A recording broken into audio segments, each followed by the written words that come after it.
Assalamualaikum warahmatullahi wabarakatuh. Bagaimana kabarmu hari ini anak-anak? Pasti baik-baik saja kan?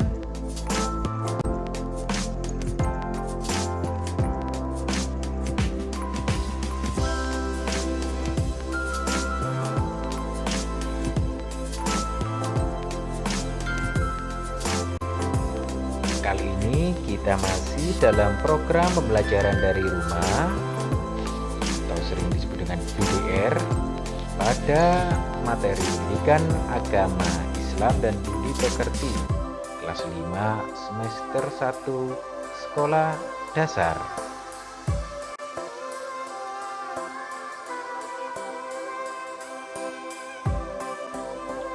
Pada kesempatan ini kita akan mempelajari tema mengenal Allah dan kitab-kitabnya dengan subtema mengenal kitab-kitab Allah Subhanahu wa Ta'ala.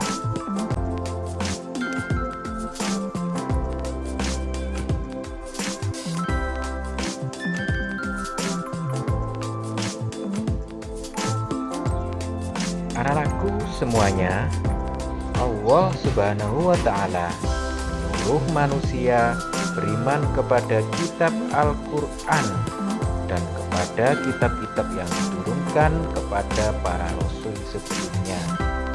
Jika tidak beriman pada kitab-kitab itu, maka orang itu tergolong orang yang sesat.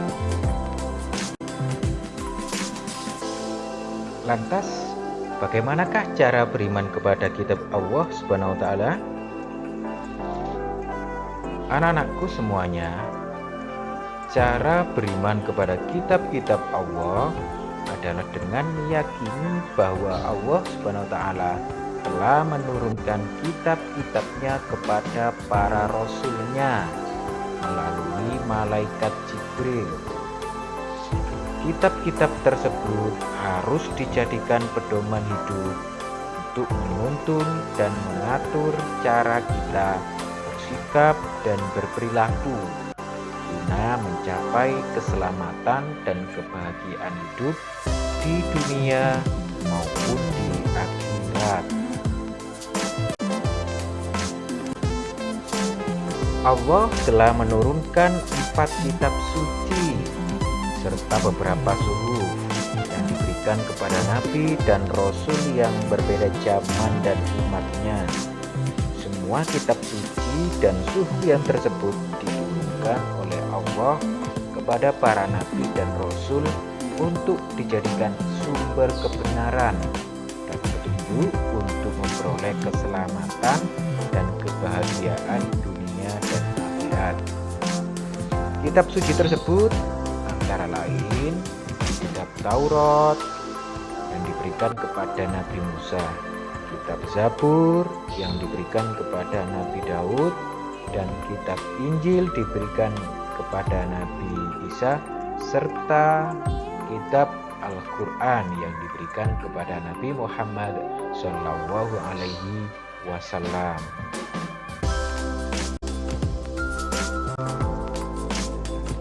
Kitab Taurat.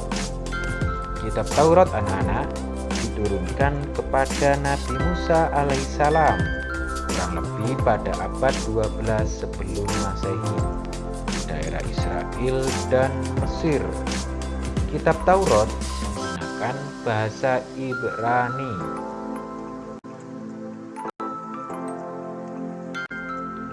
Selanjutnya adalah kitab Zabur. Kitab Zabur anak-anak diturunkan kepada Nabi Daud alaihissalam ketika beliau menduduki tahta sebagai raja Bani Israel pada abad 10 sebelum Masehi di tanah Kanaan.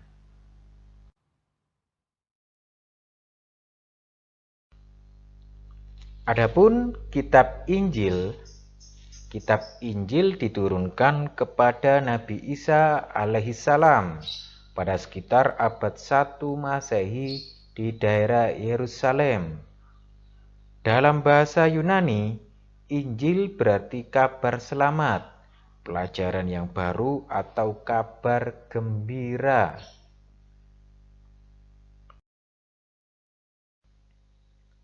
Anak-anakku yang berbahagia, selanjutnya kita akan mempelajari kitab Al-Quran.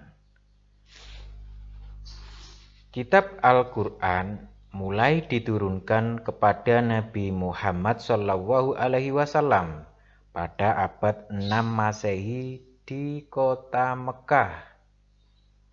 Peristiwa turunnya ayat Al-Quran atau dikenal dengan Nuzulul Quran terjadi pertama kali ketika Nabi Muhammad menyendiri di Gua Hiro yang terletak di kota Mekah.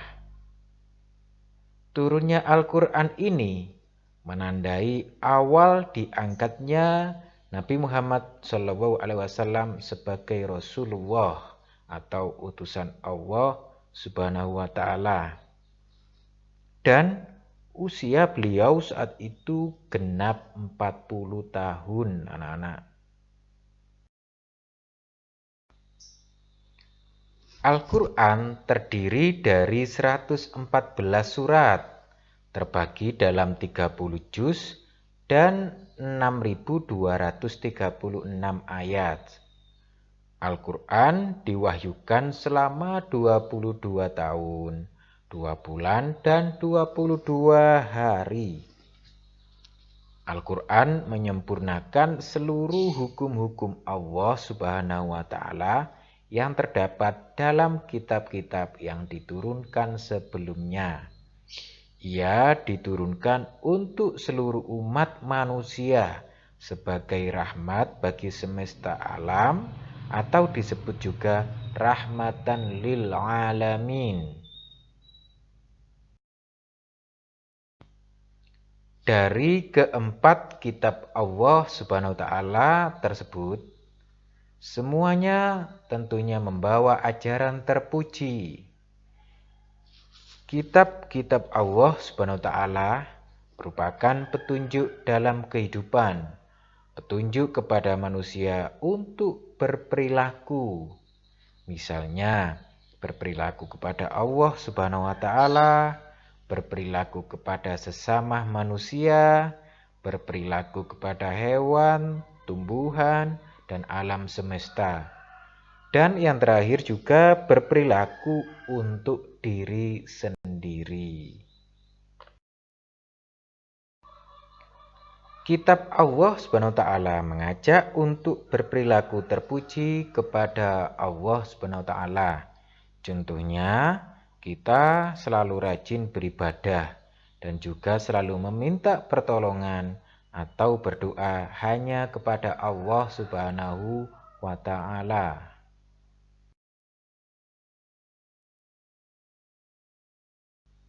Kitab Allah Subhanahu wa Ta'ala juga mengajak untuk berperilaku terpuji kepada sesama manusia. Contohnya, kita saling bersalaman pada teman dan juga saling tolong-menolong sesama teman yang membutuhkan pertolongan kita.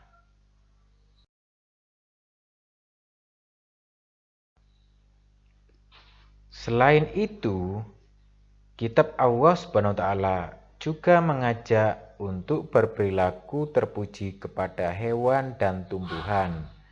Contohnya, kita rajin memberi makan pada ayam peliharaan kita dan juga rajin menyiram bunga yang ada di depan rumah kita.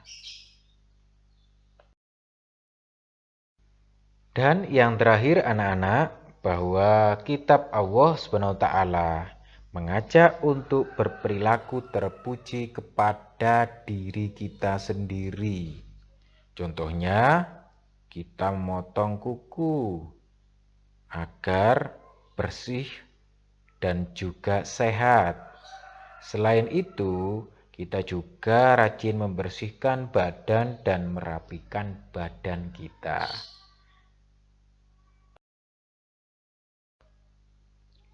Anak-anakku semuanya, demikian tadi penjelasan tentang mengenal kitab-kitab Allah. Dan dari kami, akhirul kalam, wassalamualaikum warahmatullahi wabarakatuh.